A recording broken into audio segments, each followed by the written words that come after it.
What's up, guys? This is Steven Silverman for LeggoPoker.com, and you are watching a session I played a while ago versus Markus Golser, two tables 100-200. This was a very long session, and I recorded all of it, and I think it's going to be a four-part series with a lot of interesting hands. You'll see as we get farther into the match, we get some pretty deep stacks and a lot of interesting spots. So, pretty excited to go through this and talk about some of these hands.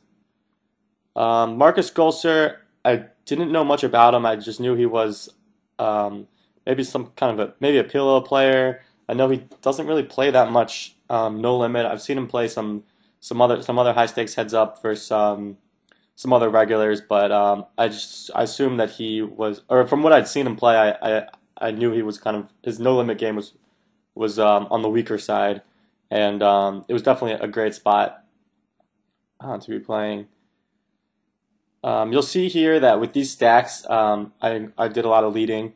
With the 9-10, I led because I thought it was a good spot to lead with the draw and have him call with like one pair hands or other draws, and then I could multi-barrel, and he calls the flop with 8x or Jack X, then he gets put in a tough turn spot when I bet the turn again. When he raises, I think my only real option I can do is fold, because shoving would kind of be a spew. He's going to be raise calling like ace X and all better hands and maybe some flush draws that dominate me. So I just fold. Over here in the ace-9, I led this flop at the exact same time. It's a really dry flop that he's not expecting me to have much when I lead versus him.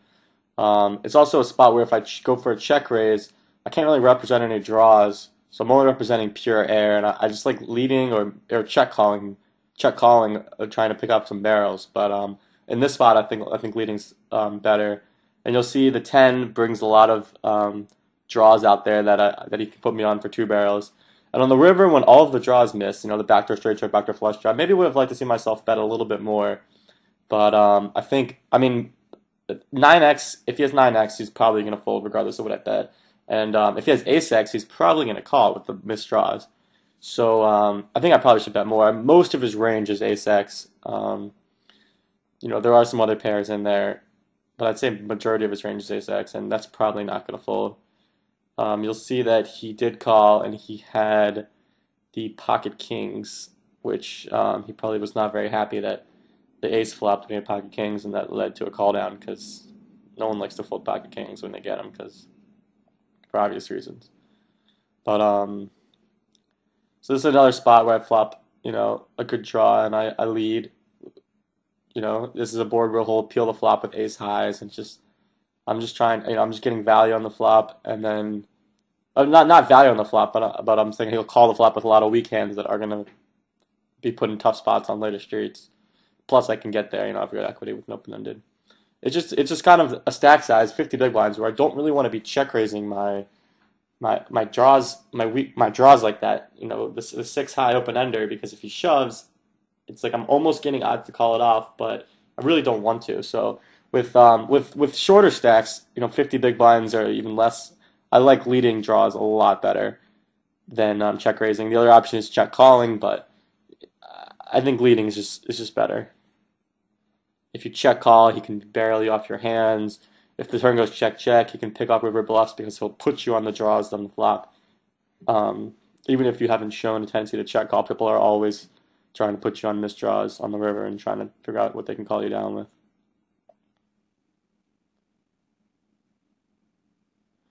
You'll see that with 50 big blinds, I'm now min raising. You'll see on the other side, I think I'm 3xing because he definitely peels too loose in the big blind. So okay, so I'm min raising even with 15k stacks. It's early in the session. I think I'm still playing around with various raise sizes to see how he reacts. That's something that I do versus new opponents that I don't know much about their game. I'll play around with various things, and if I find something, if I see them react to a certain thing that I think is incorrect, like if they're peeling too wide out of the big blind, then I'll be 3xing, or maybe they're 3-betting my min raises too much, then I'll be min raising. So I have to play around and see how they react to various raise sizes, figure out which one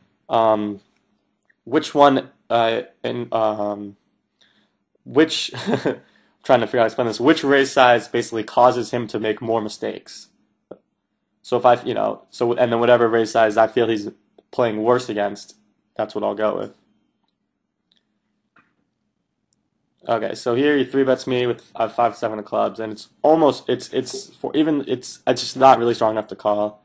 Um, Now he is three betting a good amount, so with 50 big blinds and I have pocket fours, I think it's pretty okay to shove. I think it's good to shove. Um, Obviously, I have good equity versus calling range, and he'll be folding a good amount, so I can take down the 1300 that he put out there. So he does call with ace jack, which is fine, and I lose the flip. I did play this session quite a bit ago, so I don't really remember. I remember a little bit, but I don't remember that much about the specific hand. So you'll kind of see um, my thought process now, looking back at the session I played a while ago. Um, so we'll see, whether we were in the same mindset or different mindset. I kind of trust myself a little bit more, even at the time that I played this. I think I've been playing a lot of poker at this time, and I was on a pretty big upswing, and so I had the confidence on my side, and I was playing a lot. But I think this is good to look. It's always good to look back at your sessions. All right, so now you'll see we have about 100 big blind stacks on both tables.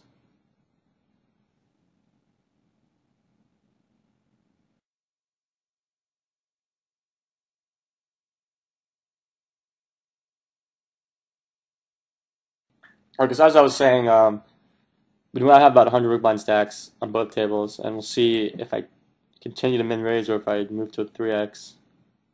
I'm hoping I move to a 3x. I think that probably is better versus him. You'll see I fold 7-3 off from the button for someone that's peeling too loose and playing kind of spazzy post flop. It's not a hand I want to be opening. All right, so on the right table I'm 3xing, on the left table I'm min raising. Looks like again 7-4 suited not weak enough to call. I could have 3-bet that 9-3 suited because I haven't 3-bet him really much at all. Um, I think I would have liked to see myself 3-bet there. Looks like I'm thinking about making a. These are the kind of boards, King 5, King Rainbow. This is the kind of board that, versus good players, they just expect it way too much. And I generally try not to play back at these boards when versus good players because my range is so polarized to nuts air. A king or air, essentially. It's very rare that I'm check raising something else on that flop for value other than trips. And even sometimes on that kind of board, I like to check call my trips. Versus good players, I like to check call King X there because I have so much other weak stuff in my check calling range, like ace high, small pairs, 5x. I have so much other weak stuff in my check calling range that I like to include trips in there where I can just snap off 3 barrels if they try and 3-barrel that kind of board. Versus a player, so versus good players, sometimes I just don't have a check raising range on that board. It's just kind of a spot where I just give it to them. I just give up. But versus him, unless I have reason to believe that he's gonna float me or 3-bet bluff me or whatever, it's fine. It's just like level 1 check raise a dry board, and obviously I don't know. I'm still learning about his post flop game, so I need to learn how he's gonna react to those kind of spots. So and he did fold relatively quickly. So he's the kind of player he c-bet and I check raised and he didn't have anything, so he folded.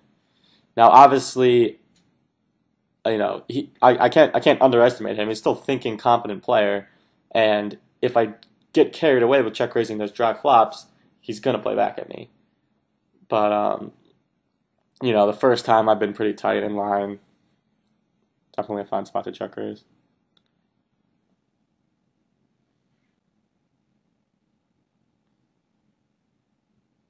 7-8 off is a hand that if versus 3x raises, it's a hand that I'll either 3-bet or fold. Versus min raises, I generally like to call, sometimes 3-bet.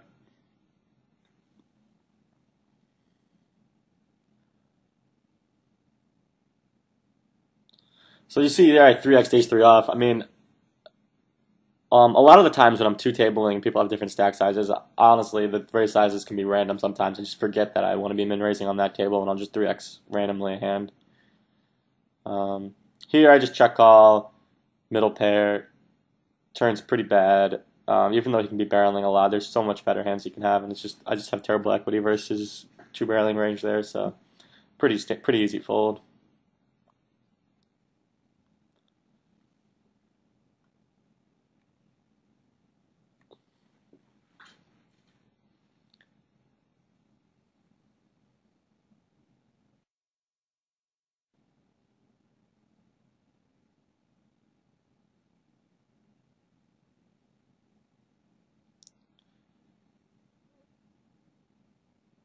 Ace 10 off, flop becomes pretty bad. I just kind of check down.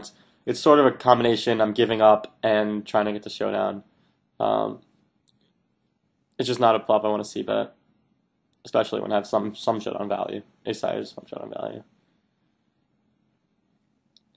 You know, that's almost kind of close there when he leads the four straight board because I would expect his range to be polarized between straights and bluffs, and I do see people bluff there a lot. I think I actually would have liked to see myself at least consider calling. You know, when he bets 1,000 into 1,200, I'm getting right there 2 to 1. I have to be right like third of the time. I think he could be bluffing there third of the time. I think that's actually probably a call, at least with no with just the general assumptions I can make about his game. Um, I just see a lot of people just bluff there and check down pots when the board, runs out like a four straight like that. And just think about his range. He's got enough overcards, 9, 10, king, jack, ace, 9, stuff like that that just are air on the river, and he looks at the board and just tries to bluff at it. Okay, so this is a spot where I have ace high and a gut shot, and I think it's between calling and raising, and if I the reasons to do either, if I call, it's because I expect my hand to be good, and I have a draw. Um, However, if he's going to be barreling me, which he may or may not, then it's not really good to call because my hand is so weak and I can't really call a turn bet on like any cards except a deuce or an ace and maybe a spade. But also, I can make assumptions that he might be leading things like 5x, 4x. He might be leading just random stuff, and by raising, I can get a fold out of 4x or 5x, and it just increases my chances of winning the pot. Basically, I prevent myself from getting barreled from his air type hand. Say he has 7, 8, and if I call, he's gonna bet the turn, and I have to fold. By raising, I kind of eliminate that, and I can fold out some of his. Maybe he has pocket twos.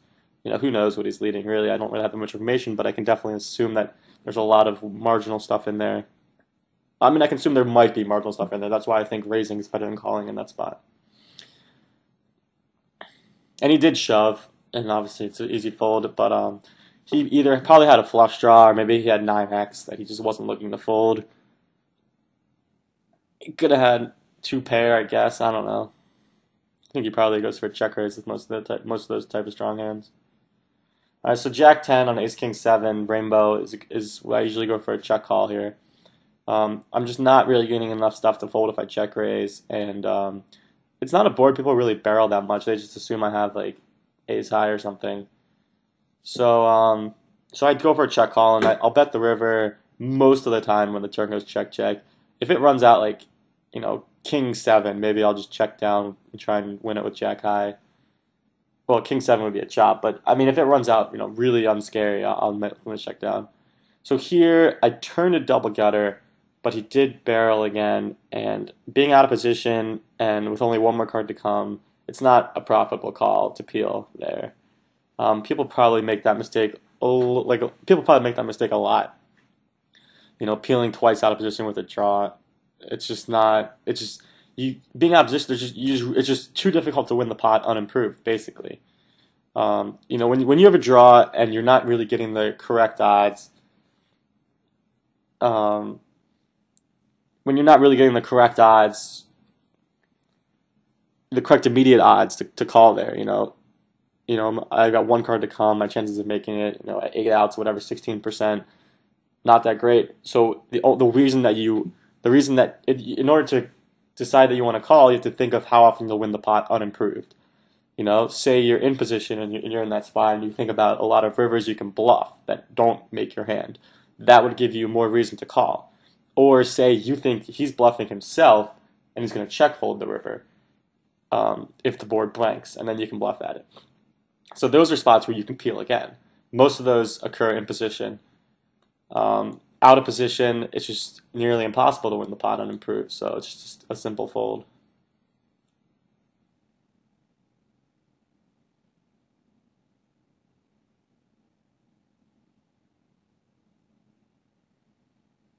Three, four suited is defend versus a min raise. It's not your hand to usually defend versus a 3x, unless the player is very weak. But if Markus Golser was 3xing, I would fold the 3-4 suited. Standard turn bet. I turn it open-ended. Get to fold out a lot of overcards that beat me. This is another spot. I'm assuming I'm going to go for a check call. Similarly, the Jack 10 is just not a spot where I think he barrels, and check raise means doesn't fold out enough. I could also lead this spot, but there's really just not enough value hands that I'm leading to balance the time I'm leading my gut shots. Like, he probably thinks I'm 3-betting ace-queen pre-flop, obviously aces and queens. So aside from maybe a set of eights, there's just not enough value stuff in my leading range. So I like check calling here, and then betting the river when the turn goes check to fold out king high and maybe a river deuce or a 3 or something.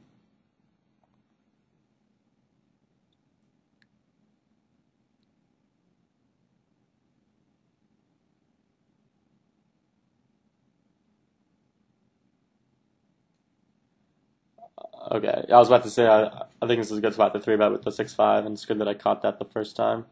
I just really haven't been 3-betting him at all, and 6-5 off is a hand I like to 3-bet as a bluff.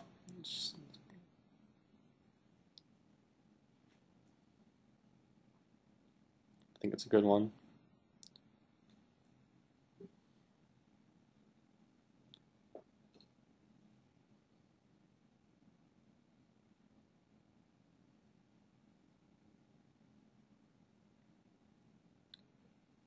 King 7 off is probably the worst offsuit king I'll defend to a min raise.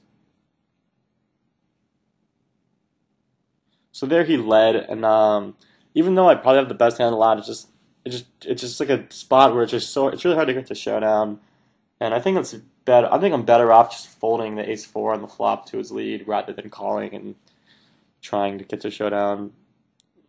Even his straight draws have really good equity versus me, but when you can make any pair or straight or whatever, or just bet the turn, and I really don't want to call down with just ace high on that spot. So see, this is a spot where I go for a lead again. If I had a read on him that he is betting 7x and 9x, let's say all 7x and all 9x on the flop, then I think check raising is significantly better than leading there, because he's gonna either bet fold the flop with them or bet call the flop, and then say the turn is like the 5 of clubs, I bet again, he pretty much has to fold. And there's a lot of turns I can represent. Like say the turn's an 8, that would be another good card for me. Even though I make a pair, I would bet again and represent a straight or whatever. And plus I can have all better hands. So in that particular spot, I went with the lead. No, I mean, I'd been leading earlier, so I'd kept up that dynamic, but I also don't really have a read on his flop c-bet range, so I'm still trying to figure that one out. There, I called a 3-bet with ace-10, the flop came bad, I just give up. He bet pretty big. Oh, he bet, reasonable. Here I'm just checking down on the right, trying to get the showdown.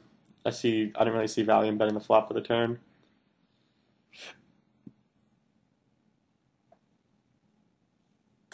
See, those spots on the river are purely kind of read feel dependent. When it's checked down, you have something really weak like a pair. You really have to get a feel for what someone's doing in that spot before you can start in order to make accurate decisions on whether you want to be calling down or not. That was just, yeah, that was a on the left. That was just a simple, I think I've rivered the best. I think I have the best hand on the river like 90% of the time, and I just value bet. And he did call with ace high, which tells me that he's kind of playing based on the maybe or in the on those spots like on the river and check down pots. He's playing those spots based on the absolute strength of his hand. Um, he checked out on the river. The board was paired. There's not a lot of there's like no scary stuff out there, and he's like, I have ace high. This person bet. I'm gonna call because I have ace high, and I think I have the best hand. And he didn't really let the fact that I bet change whether or not he thought he had the best hand. So it's kind of important to know whether someone's playing based on the absolute strength of their hand or the relative strength of their hand. Relative strength of their hand being the strength of their hand based on my range. Absolute strength being the strength of their hand based on the board. And people play differently in different spots, if that makes sense. Like in that spot, check down pot on the river, he maybe plays more towards the absolute strength of his hand, but other spots, maybe three bet pots or whatever, he might be playing more towards. He might be a little more thinking about my range or whatever. But something that you want to be figuring out as you're playing your opponent, especially heads up. All right, so here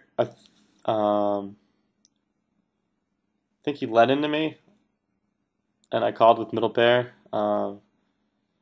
And he bets the turn again. I imagine I'm going to be folding. But see, that's another problem with spots like that, and that's why say I had like 6-5 off in that spot, and he leads to 10-7-6. Even though I have a pair, oftentimes I'll just fold because it's just too difficult to get to showdown. I'm just behind his range too much.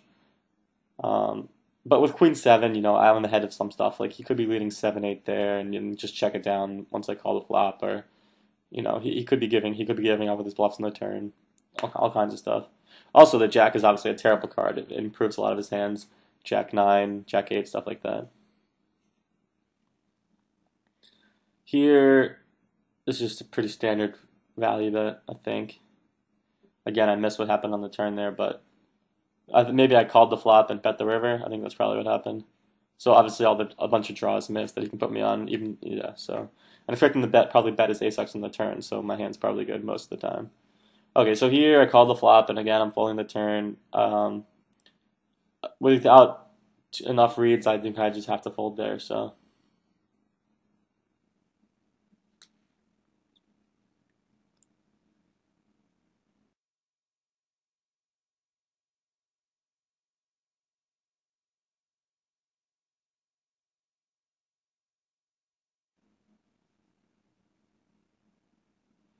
On the left, I flop a gutter ball.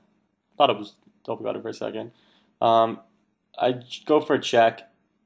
I mix it up between checking and betting there. I probably more often bet that spot than check it because my gut shot is just not it's just not strong at all. It's just very, very, very minimal amount of showdown value.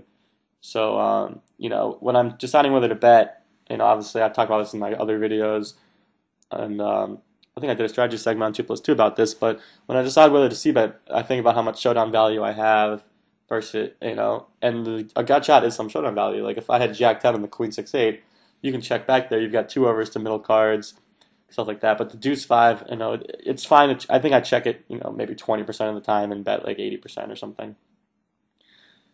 Also, you have to think about if you can if you can call how often you can call a turn bet. And with the Deuce 5, I very rarely can call a turn bet. So looks like I'm having some count issues. I think I'm sitting on a bunch of other tables, so that's where most of the probably end up closing those tables out to make the funds available for this match.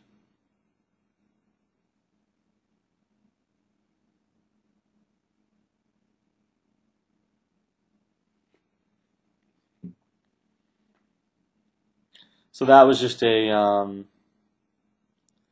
standard standard value bet.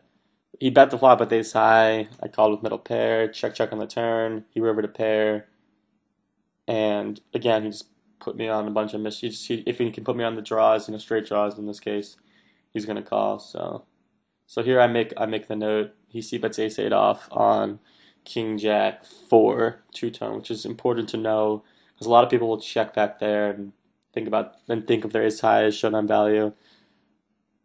Um, and it's not, I'm not saying this bet is bad.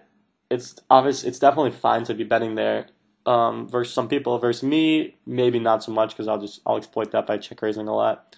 But it's fine to bet there.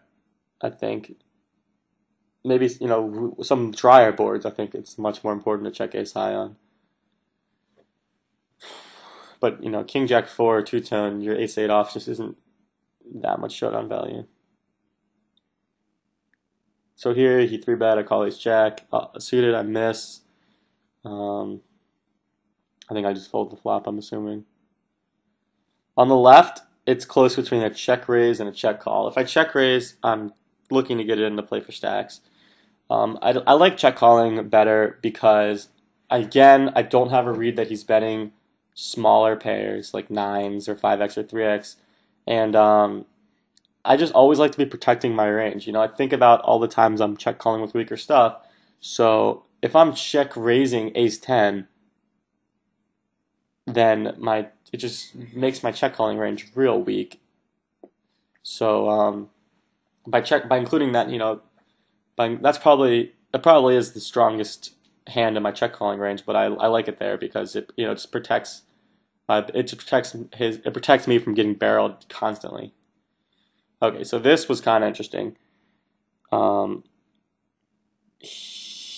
Basically, he raised the river after I check called the flop, and he raised the river, and then he checked back the turn when the flush hit.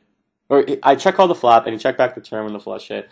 And I thought that he would have a lot of two pairs. I think it's a straight bets the turn, and I decided that my image was in line enough where it's so much more likely that I have a flush than he has a flush.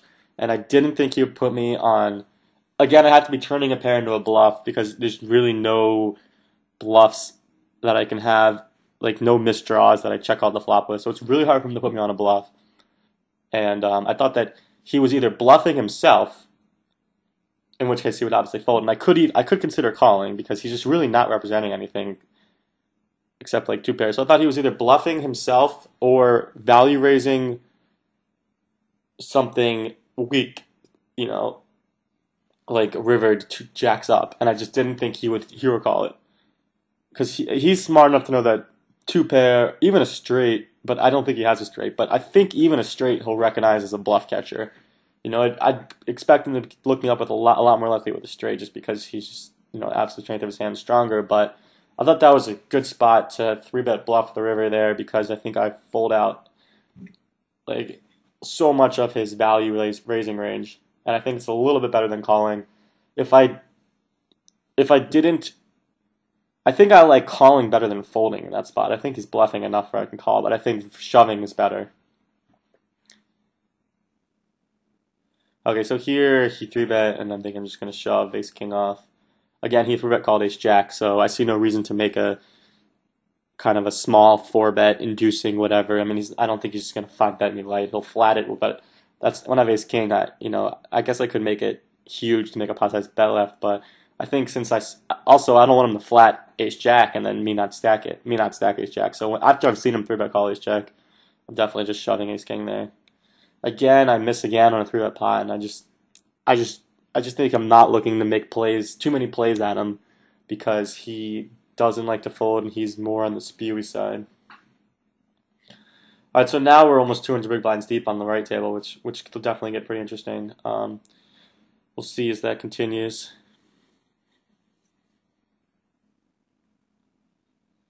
I've said this on all my videos, but again, if you guys are watching this and have questions about any of these hands, please post in the, either post in the video. The best place is to post in probably the video comments thread. Just any question about the hands, and I will do my best to ask about those. And even if you don't feel comfortable posting in that for whatever reason, if you want to shoot me a PM about anything, I have no problem typing out a few answers to some of your guys' questions. So don't feel free to PM me or I more encourage you guys to. I mean, if you have a question about a hand, I think you should definitely post in the comments thread, and I will respond and answer your questions, and in that way everyone can kind of see and benefit from that. So.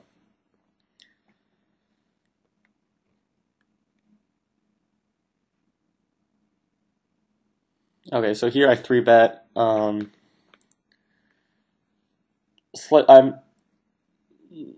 I normally three bet to about 11 big blinds with 100 big blind stacks. He's a little bit less, so I made it just over 10, which is probably good. I flop great, top pair, top kicker.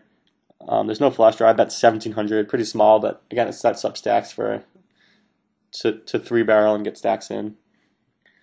Okay, so the turn was pretty messy.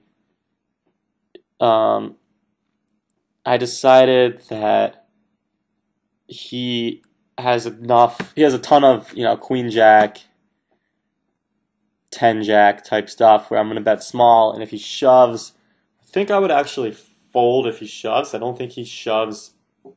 I just don't think he shoves those hands. I think he calls with those hands. Um, so I think I get when I bet small like that, I just get a ton of calls out of out of all the weaker hands. And then when the river comes as nice as the three of hearts, I see no reason not to shove for value. I don't think it's too thin when the board runs out like that. Um, Again, on the turn is the iffy spot, and it is kind of close if he shoves. Maybe he's shoving queen jack, but with no flush draw on the board with that dry, I just think he calls with it. And when and I mean, I'd actually have to run some. I'd have to run some numbers and stove it, stove my hand ace king because I do have a gut shot and stuff like that. Figure out what a reasonable turn shoving range is for him. But I would assume I'm just behind it too much to call a shove there. So he does call, and I do scoop a nice pot. Um, Hopefully we'll take a look at what he had. Okay, so he did turn a queen, which is again, which I'm saying the queen kind of gives a lot of straight draws pairs. You're gonna call again, and he didn't shove that on the turn, which makes my original instinct of um, folding to a shove, good. Okay, so on the right, I check called with ace queen. Hopefully I'll go back. Yeah, exactly. Okay, so I'm just gonna pause it real quick. Okay, so this hand was going on at the same time. Basically, he opens and I call ace queen off. Um, I could three bet it, but with 200 big blind stacks, I generally try not to make the pot, so big out of when I'm out of position, deep stacked, and by calling it includes a lot more. I can flop some really strong hands that can try and check call three streets. I'm just constantly protecting my range in that spot. So I do call, and I could three bet it if also I had a read that he's just peeling three bets really wide and not and playing predictably and I playing predictably post flop, not bluff raising and stuff like that. I can just get value, like three streets in that spot or whatever if you have like queen king or something. But I think calling is probably better without a really strong read on someone's post flop game. So I do call, and the flop comes queen ten deuce. I check call the flop, and it turns an ace, and I check call again, and the river's a seven. I was obviously going to check call, and he gives up. But it's interesting to see what he had. He was actually barreling with bottom pair, so he's betting that on the flop, and then he's kind of recognizing that he doesn't have showdown value once I check call the flop and the turns an ace. And I think he's kind of like a ace is a scare card. I'm going to bet again and try and get this guy to fold kind of person. So he bet the ace again, and then he tanked the river for a little bit, and then he eventually just checked. But it's kind of interesting that he barreled bottom pair like that. Okay, so let's continue.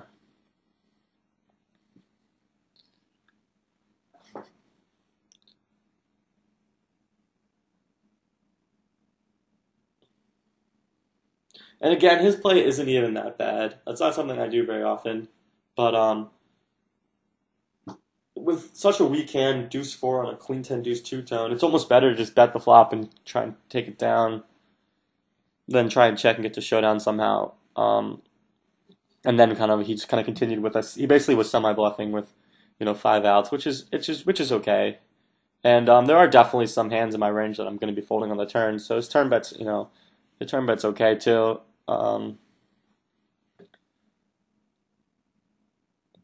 But it's important to just see what they're doing. Some people, will always be checking deuce four, or they bet the flop and then the turn comes an ace or whatever, and they're just like, whatever, I have a pair, I'm gonna try and check and somehow win, even though he's pretty much behind every hand in my range. So maybe his turn bet might be good actually. I mean, basically, when you're thinking about whether to be two barreling, just think about what my flop check calling range is. Am I check raising all of my draws? Am I check calling any draws? Like, is he ahead of any hands there? And then think about, okay, so basically I have, what am I calling with pre-flop? Like, what kind of 10x hands am I calling with? I'm folding 10-8 off. Maybe I'm calling 9-10, Jack 10, King 10, Queen 10, Ace 10 on the turn. So on the turn I have 9-10, Jack 10, King 10, those type of hands. Any Queen X hand maybe I have like pocket nines, although I'd probably fold the flop with it. So you just have to think about, what part of that range is folding to a turn bet. Am I going to fold 10-9 to a turn bet? Yes. Is that enough in my range to make a profitable two barrel? On that board, probably, maybe not. I don't know. You kind of have to figure it out, based on the odds of your bluff. Even if you're on the turn, say you bet 2/3 of the pot on the turn, you need me to fold like, I don't even know the specific math, but somewhere around a third of the time. I'm assuming maybe even a little bit less. Are you folding out a third of my range with the two barrel? If you are, then it's a good profitable two barrel. So that's kind of the fundamental way of thinking about um, betting and when to barrel and what's a profitable bluff and stuff like that. That's basically all it breaks down to is how much of my range is he folding out? Or I mean, if you think about it the other way, how much of your opponent's range are you folding out when you're bluffing? Are you getting the right price on your bluff for the amount of your opponent's range you're folding out? So, if you can bet, 2/3 of the pot and you're folding out half your opponent's range, that's a pretty profitable bluff. So you just have to be, basically it all breaks down to ranges. You just continue to be aware of what your opponent's range is in all these spots, and then you're going to start to play very optimally. So this is a spot where we're deep, and I like this for a few reasons. One, I represent a lot of strong hands on check raise the flop here, and I think that he's betting a lot of incorrect stuff, like some weak 10x and maybe some 9-8 type stuff that he's gonna call, and also I think that when we're this deep, if he has a nutted hand like 7-8, I think he's gonna 3-bet the flop, and the fact that he's gonna 3-bet the flop allows me to feel more comfortable in just blasting off on the turn and river if he calls. I mean, not necessarily blasting off, but I kind of have to make a feel for it with my timing and stuff like that, or his timing and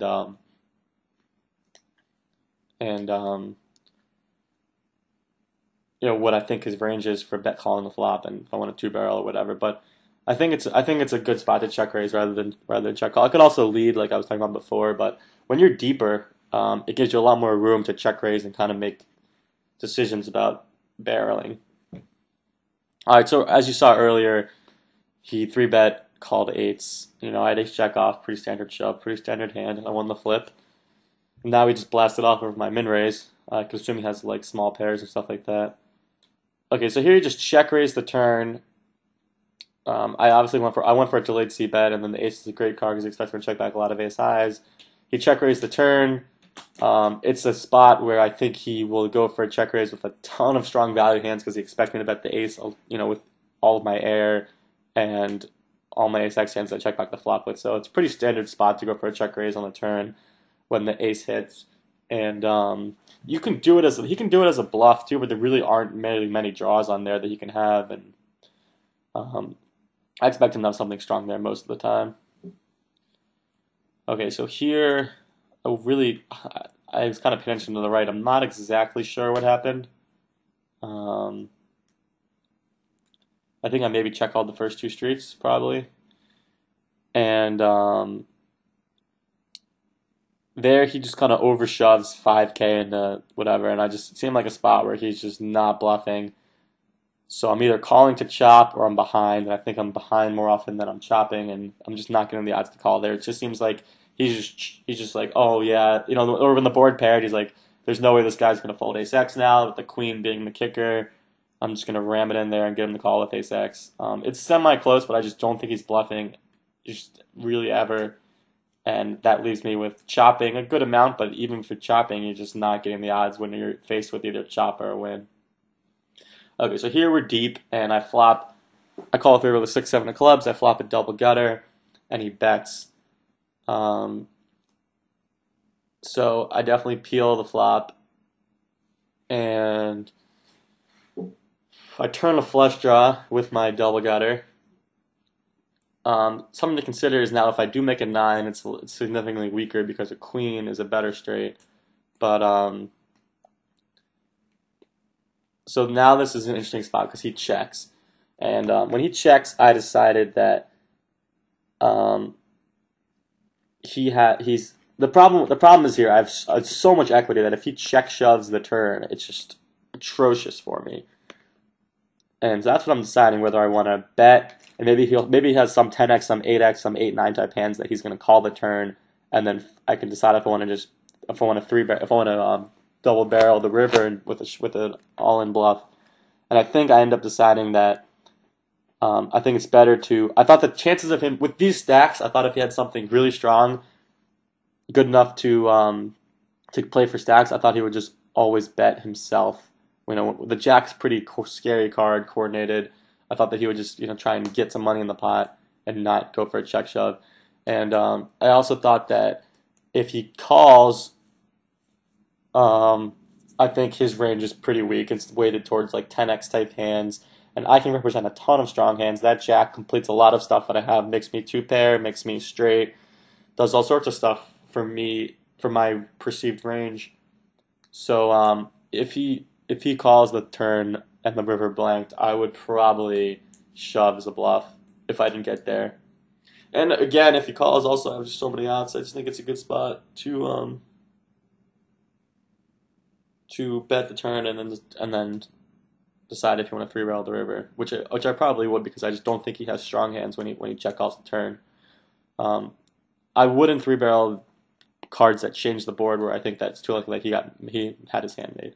Okay, so this is a spot where I flopped the open end straight flush draw, and I didn't want to check raise to get it in. Although I could have, but I just thought that I could check call and maybe get him the barrel off if I make my hand or something like that. This is, earlier I talked about how it was incorrect to call with weak hands, incorrect to call with draws out of position, but when you have the open end straight flush draw, then you are getting the correct immediate odds, plus some implied odds. So then it's fine to call again, and it's also important that when I do make my hand on the river, some people will just open shove there. I think it's way more better to check and let him. He's gonna, all his value hands are gonna shove anyways. So you stack those, and then he'll continue with some of his bluffs. There he continued with his bluff that was middle pair. Again, he's doing those weird middle pair merge things. So something to consider. You can't really go wrong with the open and straight flush draw there with those stacks. He did bet 7x in the flop, which means maybe I should be check raising because I get a fold out of those. But it really can go either way. I'm not really sure what he would do if I check raise the flop with middle pair. If he would just stick it in or if he would fold. I can't imagine. With those stacks, you can't really call and make a decision on the turn, but it turns out that he did just barrel it off.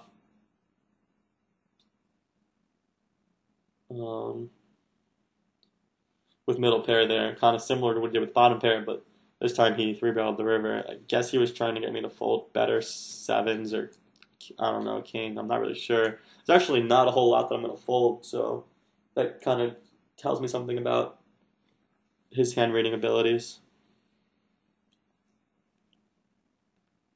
I mean, maybe if I had king 10 there, it'd be pretty close. I'd probably end up calling though, just based on how I've seen him, what he's been doing. All right, so suited kings this deep when he three bets, especially when he three bets the pot, I'm going to be calling, trying to make flushes, trying to make two pairs, trying to do whatever. Okay, so I think I don't think that's a good fold there at all. I should have definitely called. I'm not really sure why I folded.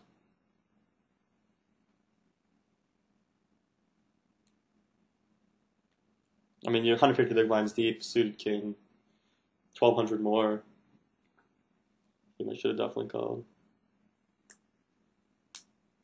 With 100 big blinds, I'm not calling with that many suited kings unless they're just going to town, three betting me, and then I can call and try and bluff raise or whatever, float or bluff raise or do something. But with 150 big blinds, regardless of how often someone's three betting, if they're three betting the pot, they're just giving me too good of odds to try and make a sick hand and stack them basically. So here, checks back the flop. I'm betting the turn for value from a deuce or three or ace high. Pretty standard. I usually go for one street and then check the river, try and win. Check fold the river. There's really no bluffs. I mean, except for like 4-5 or 5-6 if he has it, but. Alright, so over to the left, it's like real standard two barrel, and I turn the open ended, and it's a scare card for a lot of his range. You know, like again, when I chose to c-bet the king jack, I'm thinking about what kind of two barrel opportunities there are, and whether or not those two barrel opportunities are going to be scare cards that will cause him to fold. And so with king jack, I can two barrel a nine, a queen, a king or jack for value, obviously, and the queen is like a scare card for his 4x, 5x, pocket sevens, all those type of hands. Okay, so now I don't know what I'm thinking about something. I'm not really sure what I'm thinking about. I guess maybe I'm thinking about check raising, maybe? I don't know. It's actually not a bad spot to check raise because most of his, like all of the straight draws will bet the flop. And so when he checks the flop and bet the turn, he calls, I can have so many more nutted hands than he can. It's actually not a bad spot to check raise. I guess my image is just not that great, with the 3-bet bluff earlier and some other stuff, but I did fold. There, obviously, I made my hand and I bet for value, and he folded pretty quick, which tells me he either had a straight draw or maybe he had 10x that he just didn't really think too much about. It would not surprise me that he has hands like 6-7 in his range to check call two streets there. Again, that's not a good thing to be doing, check calling two streets with a weak draw out of position, but I just would not surprise me if he is doing something like that. Okay, so this is another spot where he three bets with 50 big blinds and he's three betting me enough where I'm just going to shove pocket fours. And he ends up, I don't really remember what he ends up doing. It's not a bad spot to lead with the king 9, but I don't know. There's so many draws out there. I try to stray away from leading or check raising too much pure air on boards where I can have a ton of draws that he can put me on because it's just kind of unnecessary when you're already going to have a lot of bluffs in your range.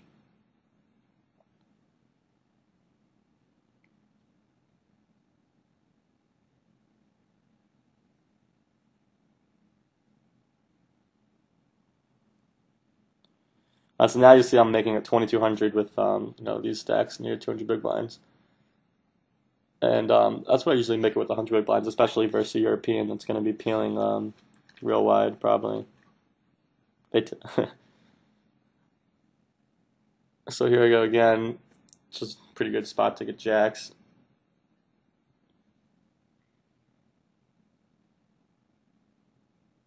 So he calls this time, and it comes king deuce 4, and a few options. Generally, I bet versus people because I think checking turns your hand two face up. It's a spot where I want to bet all of my air, so it's good to have some value hands in there. I don't think he's really going to be bluff raising me, so I don't have to worry about that too much. It's not a board where I think he bluff raises.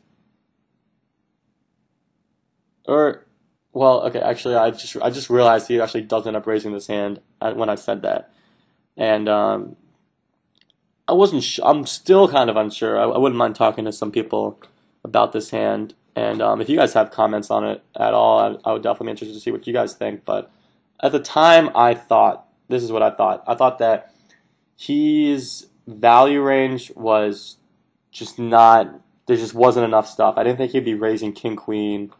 I didn't think he would be. I'm not really sure. I just didn't think he had enough like value stuff in his range, and I thought that it's such a dry board. And because I three bet a few hands earlier, I thought that he pursued my three betting range to have a good amount of air, and he thought I would fold all of it on this board king deuce four. Like how can I possibly hit that except with like ace king? I don't know. Looking back on it, he can certainly have all two pairs. He can have maybe the nut flush draw. He can have sets of deuces and fours, which is obviously tough to have, and especially when the deuce comes, that eliminates a lot of combos of sets and two pairs. But basically, I thought that I was getting good enough odds. It was like 4K more or something into 15K, and I didn't think the main thing that led me to call was I didn't think he would continue bluffing if he was bluffing. I thought that on most every turn he would just give up and check it down once I called the flop because he would expect me to have like ace king ace. I mean, he would expect me to have just too many strong hands, and I just didn't think he would continue bluffing. So I thought that I could get away with peeling the flop for my immediate odds based on how often he would have just air. I also thought that he might have something like pocket sevens, pocket eights. I definitely see people do that, and yeah, looking back on it, yeah, I mean, I think that's definitely a possibility. Again, I'm just making assumptions based on different stuff, but I saw him basically when I see him two barrel the like middle pair when the hand where I had the open and straight flush draw, I two barreled middle pair, he two barreled bottom pair. Like I just see people do stuff like that. They raise sevens or eights on the flop. I don't know why. I really don't know why they do it. They just do. Maybe they just feel they just don't feel comfortable calling. They think their hand's too weak or something. I'm not really sure, but they raised those hand on the flop, and if he had a hand like that, he's definitely going to check it down once I call the flop. So I think it's pretty close. Maybe I stick by my original call. I think I stick by my original. The fact that I called, I think that's fine. I think it was a fine call. I'm interested to see what other people think about it, though. I think it's a call though. If I thought that he never had like eights or worse pairs, maybe 4-6, like he could have 6-4 suited and just raise the flop with it, then maybe it's a fold. But because I thought he could have some worse pairs, some bluffs, and that he wouldn't continue bluffing, I think it's fine to call. Okay, so he three bets me and I four bet him, which is fantastic because my image is not that good at the moment, and I happen to have aces. Okay, so he flats the four bet, and it comes ace deuce four. And I thought that he was three betting a lot of like Broadway type stuff. He was three betting a lot like suited connectors, and I thought this flop just completely whiffs his range. And I decided to check because my hand looks a lot like like kings or queens or whatever, and I want to induce bluffs. When people flat four bets, I see this so much. They play extremely aggressively in four bet pots after when you check behind, because they just assume you have something weak. I could have four bet with like king deuce off, king four off, and just be checking to get down to showdown value with my pair. And he could lead the turn, like turns, especially the turns of 10. He could be leading with king, queen, queen, j. He could just lead a ton of stuff to try and get me to fold. Turns out, so I think it's fine to check. Plus, also I have the ace of diamonds, so if the turn's a diamond, I'm really not that worried about it because I have enough flush draw with my top set. So I think it's a good spot to check.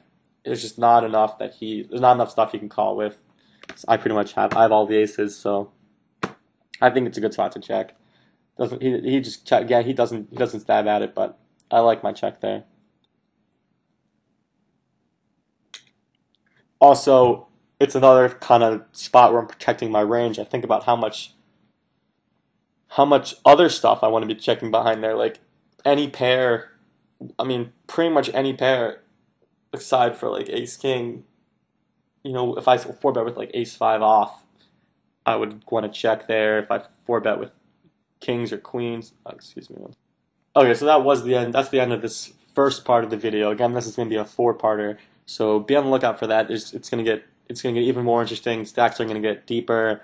We played for a very long time, and it's going to get pretty crazy. So be on the lookout for the rest of the rest of the series of my match versus Markus Golser. I'm just going to end just by continuing to talk about what I was talking about with this aces hand. I check back because I just want to reiterate the fact that I want to be constantly thinking about balancing my range. If when I bet the flop here, it's so polarized between nuts air, and which is fine. If I had air, I think it's fine about the flop there. It depends on how you think he's going to react to your bet. If he's going to just fold all of his air, then it's fine. And in this particular time, I have the absolute top of my range, and I wanted to get value by inducing bluffs at the same time with balancing and protecting my range when I check back. The times I do have pocket kings, pocket queens, pocket jacks, 10-4 off or ace 5 off, stuff like that. So by checking back the aces, I'm kind of balancing the times that I have weaker hands, and I get value from inducing bluffs from his weak range that just totally missed this board, like 9-10 of hearts or stuff like that. And I think people play very aggressively in 4-bet pots, so I think it's good to check back the aces here. Okay, so this is the end of the first part of my match with Markus Golser. This has been Steven Silverman for LeggoPoker.com. Please comment in the video thread if you have any questions about any hands. I'll be glad to talk about them, and be on the lookout for the rest of this. It's probably going to be 3 more videos of this match, and be on the lookout for those. This is Steven Silverman for LeggoPoker.com.